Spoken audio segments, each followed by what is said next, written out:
The UK is worth £15 trillion. That, according to the Office for National Statistics, is the total financial value of wealth in this country. Now, let's split that down a little bit. I'm looking at a chart. £5.5 trillion. That's £5,500 billion. Or £5,500 million is private property wealth. Most of that is people's houses. Some isn't, of course. Some is land and buildings used for other purposes. But most is houses. Net financial wealth. That's the money that individuals own in cash and in shares and savings and so on, is in comparison surprisingly small. It's just under £2 trillion. In comparison, pension funds are worth a lot more. They're worth £6.5 trillion. And our personal assets, everything from our cars to our works of art, or more likely, the things lying around our homes, well, they're worth £1.3 trillion. So, add that all up, and the UK is worth £15 trillion. Most of which is in some form of asset which is saleable. And that's really important. Because that means that we are, without a shadow of a doubt, a wealthy country.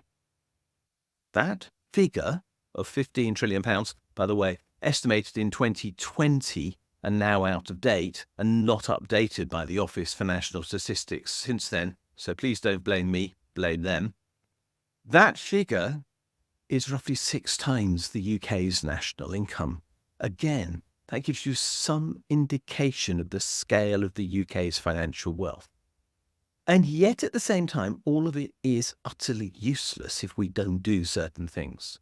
One is if we don't educate our young people, if we don't care for them, if we don't provide for them, if we don't make sure that they can become fit and proper members of our society in the long term, by feeding them, for example, when at present maybe 20% are in poverty and literally having to skip meals. The contrast between 15 trillion and children going hungry is almost hideous and ridiculous to think about.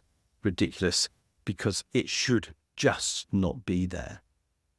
There's also the question of course, climate change. Most of that wealth would disappear if we had to suffer the serious consequences of climate change. Why? Well, vast quantities of our property would be underwater.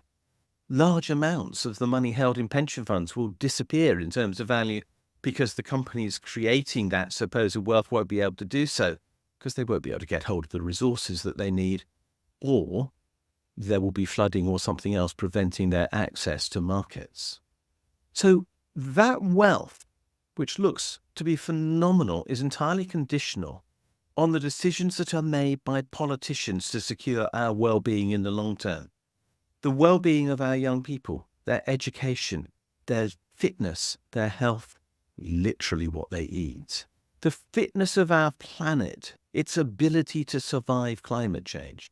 And the fitness of our democracy even to uphold the rule of law and to maintain the right that people have and have taken for granted, to claim that assets are their own and the law will protect them. All of those things could be at risk if we have governments that do not care about them. And I would suggest to you that we have the potential for such governments in this country if we haven't already got them in some cases, for example, with regard to child poverty. So 15 trillion? It's a number, but it's nothing more than that. There's nothing real about our financial wealth if we don't continue to invest in our well-being, because that wealth is rooted in the well-being of the people of this country, and that is what we need. Governments willing to invest in it.